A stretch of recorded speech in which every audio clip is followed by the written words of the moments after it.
Hi, I'm Linda Badgley from Toronto, Ontario. I have probably 3,000 records, maybe more. Maybe, probably, yes. I'm going to stick with, I have about 3,000 records. I have about 8,000 CDs.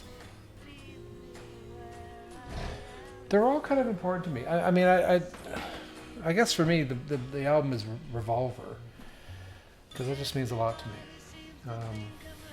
And maybe a Ringo Starr album called Time Takes Time, because that was the last album my mother gave me before she passed away for Christmas. So that kind of has always struck a chord with me. So there you go.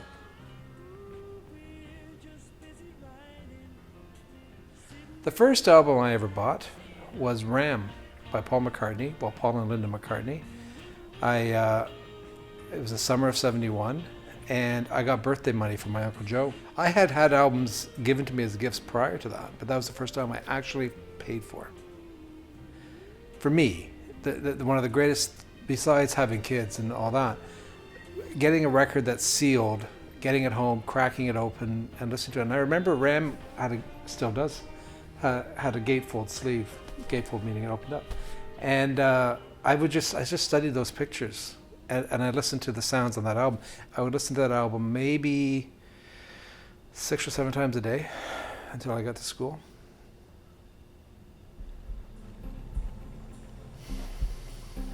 You know, I can't remember a time when I wasn't interested in music. I come from not to be stereotypical, but I come from an Irish family. And from the time I was born to the time right now, I've always loved music. I as a child, as a little kid, I always loved music.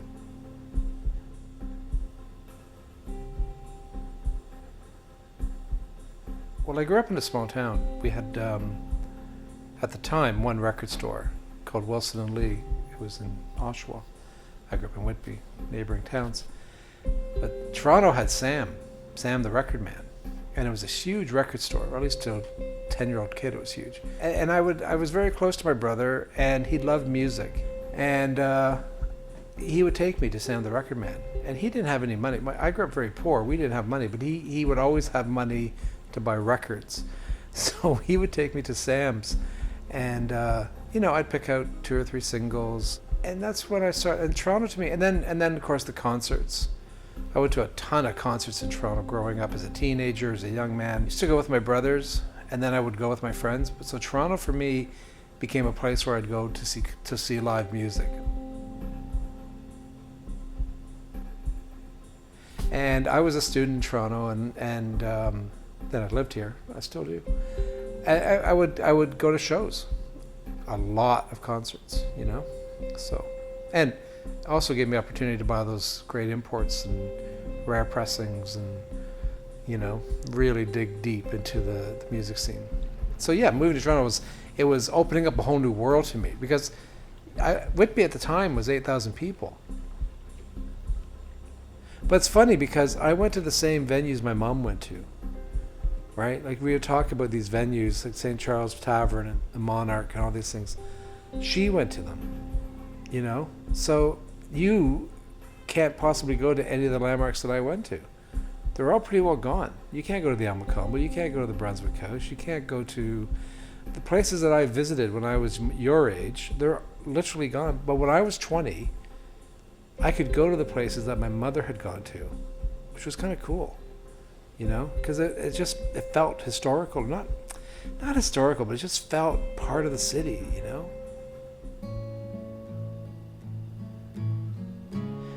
The Edge is gone, which was like the club to go to. That was our CBGBs, right? It's gone. The just great clubs, record stores, landmarks are gone. But, history's gone from the city, and it's heartbreaking. So I'll be honest with you, I have no connection to the city anymore. If you asked me 30 years ago, I'd tell you I had a great connection to the city. And the city was kind of home, but it was also a connection. Toronto, like any other city, changed in the 90s when it became about money, and real estate became the thing.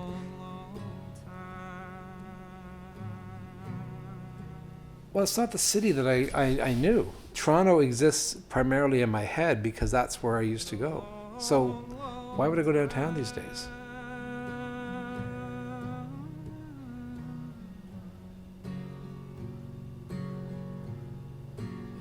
I would have sat me down and said, listen, I know you want to fight this, but you're going to lose.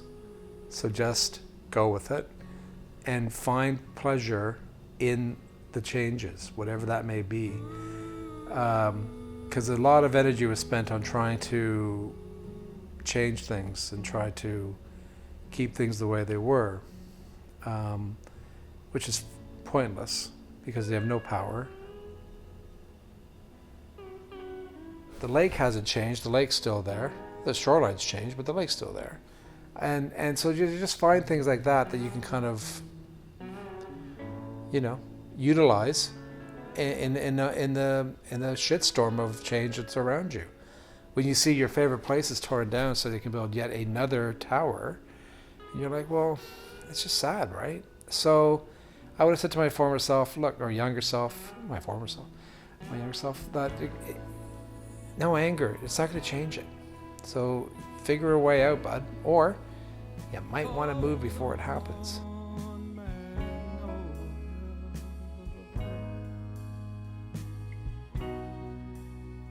To that great highway,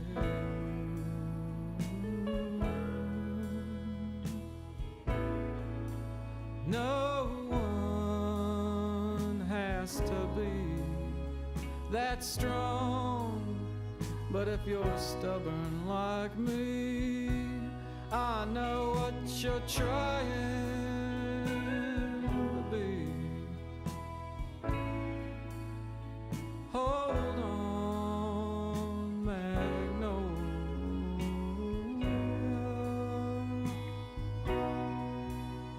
I hear that station bell ring.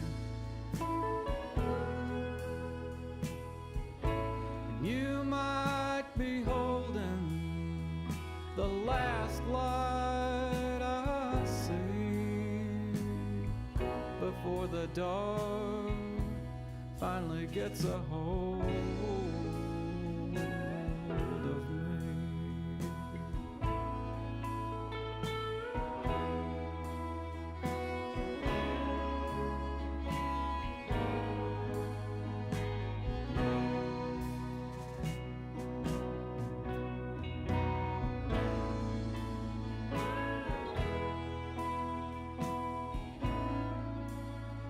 Hold on, Magnolia.